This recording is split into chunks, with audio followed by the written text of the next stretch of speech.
بسم اللہ الرحمن الرحیم۔ السلام علیکم۔ آج میں آپ کے لیے ایک نئی ویڈیو لے کے حاضر ہوئی ہوں۔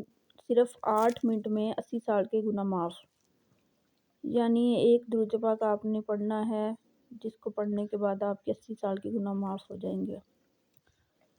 حضرت ابو ہریرہ رضی اللہ عنہ سے روایت ہے کہ نبی کریم صلی اللہ علیہ وسلم نے ارشاد فرمایا، جو شخص جمعے کے روز عصر کی نماز کے بعد اٹھنے سے پہلے 80 مرتبہ یہ درود پاک پڑھے گا، یعنی عصر کی نماز پڑھنے کے بعد جائے نماز سے اٹھنے سے پہلے 80 مرتبہ آپ نے یہ درود پاک پڑھنا ہے، تو یہ درود پاک پڑھنے کے بعد اس کے 80 سال کے گناہ معاف ہو جائیں گے اور 80 سال کی عبادت کا ثواب ملے گا۔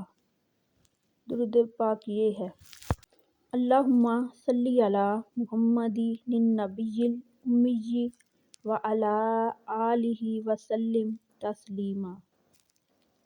اچھی بات کو پھیلانا صدقہ جاریہ ہے، اسے ثواب کی نیت سے شیئر کریں، خود بھی عمل کریں اور شیئر بھی کریں۔ اللہ حافظ۔